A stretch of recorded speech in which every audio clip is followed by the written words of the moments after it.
سے 400 سال پہلے سلطان نورالدین کا جب زمانہ تھا، ان کا پائے تخت شام میں تھا، مدینے کے گورنر کوئی اور تھے۔ سلطان نورالدین کہتے ہیں میں ایک دن سویا، کہتے ہیں مجھے خواب میں مدینے کے چاند کی زیارت نصیب ہوئی، حضور میری خواب میں آئے اور مجھے یوں لگا جیسے مجھے کسی نے فرش سے اٹھا کے عرش پہ بٹھا دیا۔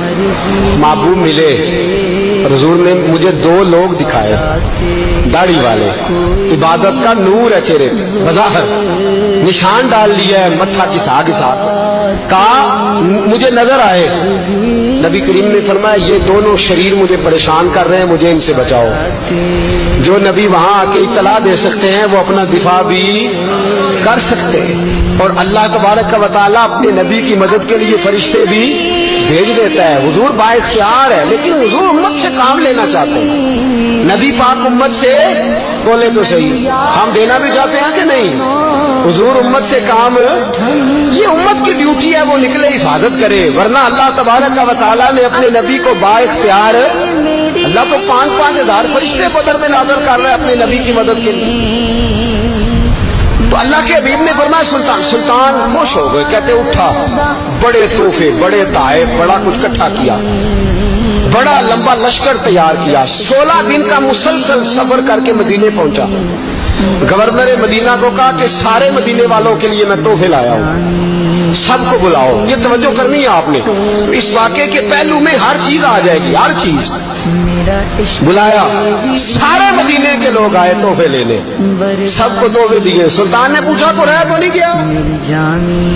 نے کہا جی 2 حاجی نمازی رہ گئے۔ کون؟ 2 بہت بڑے مجاہد رہ گئے، بہت بڑے مجاہد، جہادی جہاد، بہت بڑے سپاہ سالار مجاہد 2 رہ گئے، حاجی نمازی پرہیزگار صوفی رہ گئے 2۔ کون تھے؟ انہوں نے کہا کسی اور علاقے سے آئے ہیں، داڑھی بھی زیادہ ہے، سارا دن نماز پڑھتے ہیں، ساری رات جو ہے وہ عبادت میں رہتے ہیں، روزہ رکھتے ہیں، بس زور کے بعد حجرے سے نکلتے ہیں، صرف زور کے بعد، بڑے بولے بالے، بڑے اللہ والے۔ ریاض آپ کو بس میں نے وہ شعر پڑھنا چھوڑ دیا ہے، میرے ساتھی کہتے ہیں کہ کم پڑھا کریں، کچھ ساتھی کہتے ہیں نہیں اتنا نہیں ہونا چاہیے، لیکن بابا صاحب تو کہہ گئے ہیں نا، ان کو تو نہیں نا کوئی روک سکتا کہ آج بھی کیتی جاندے ہو تو لو بھی پیتی جاندے ہو، ہے نا جی؟ سب سے زیادہ آج بھی وہی کراتے ہیں، ٹریننگیں بھی سب سے زیادہ انہی کے پاس ہیں، لشکر بھی ان کے پاس ہے سب سے زیادہ، لیکن آج بھی کیتی جاندے ہو تے نال لو بھی پیتی جاندے ہو تے کھو کے مال یتیماں دا تے بھیج مسیتی جاندے ہو، پھٹ دلاں دے سیندے نہیں ہے نہیں ٹوپیاں سیتی جاندے ہو، نفس تے چوری پھیر دے نہیں تے دمبے کیتی جاندے ہو، فرض بھلائی بیٹھے ہو، نفلاں نیتی جاندے ہو، دسو تے سی بلے نوے کی کچھ کیتی جاندے ہو۔ اتنا خطرناک منصوبہ، اتنا خطرناک۔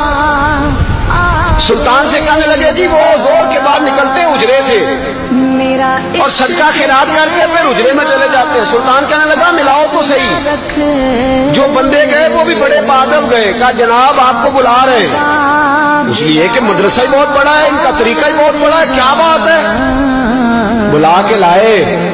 سلطان نے دیکھا تو سلطان کی آنکھیں کھل گئی، کہنے لگے یہ تو وہ 2 ہیں جو مجھے حضور نے خواب میں دکھائے ہیں۔ نبی پاک نے یہ 400 سال پہلے مولانا علی قاری لکھ رہے ہیں، یہ تو حضور نے مجھے خواب میں دکھائے، یہ تو وہ تھے۔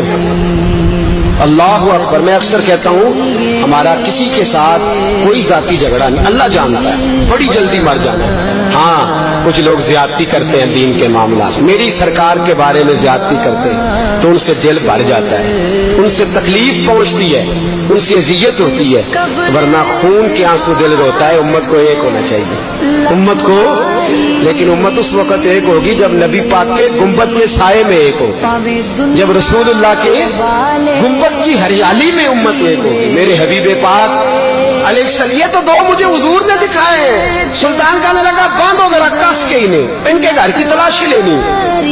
ان کو باندھ کے سلطان گھر گئے تو گھر کے اندر کچھ بھی نہیں، بس صدقہ خیرات کا سامان ہے، قرآن پاک ہے، کتابیں ہیں، تفسیریں۔ جب اٹھائی نا چٹائی تو نیچے سرنگ نکلی ہوئی ہے، جب اس کے اندر لوگ گئے تو وہ سرنگ حضور کے روزے تک پہنچی ہوئی ہے۔ تو کس ارادے سے آئے؟ سلطان نے جا کے تلوار تھامی، کہا تمہاری گردنیں اڑا دوں گا، بتاؤ کیسے آئے ہو؟ تو انہوں نے کہا ہم تو عیسائی ہیں،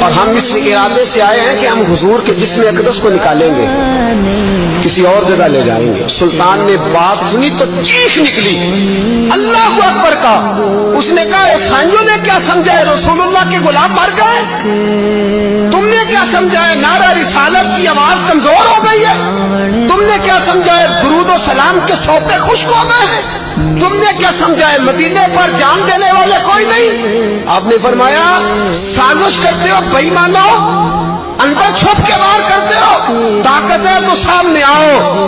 مسلمانوں کا ایک ایک بچہ مدینے کی حرمت پر قربان ہو جائے گا، مدینہ منورہ کی حرمت پر مسلمان اپنی تجیہ بکھیر دیں گے، اولادیں قربان کر دیں گے، لیکن کسی کافر کو بھی رسول اللہ کی بے ادبی کی اجازت کبھی نہیں دیں گے۔ سلطان نے پکڑا، قتل کیا، پھر سلطان نے ان کو کاٹا، آگ میں جلایا اور فرمایا مسلمانوں، ہر حاجی نمازی دیکھ کر، ہر دعوت دینے والا دیکھ کر ادھر بفر نہ جایا کرو، پہلے دیکھ لیا کرو اس کے سینے میں مصطفیٰ کا پیار بھی ہے کہ نہیں، اس کی باتوں سے عشق رسول کی خوشبو بھی آتی ہے کہ نہیں، اس کا لب و لہجہ نبی پاک کی ادب والا بھی ہے کہ نہیں، اس کے انداز، اس کے اعتبار رسول اللہ کا پیار بھی بتلاتے ہیں کہ نہیں۔ میں بلبل خوش لہجہ گلزار نبی ہوں، میٹھی میری باتیں ہیں کیونکہ نمک خار نبی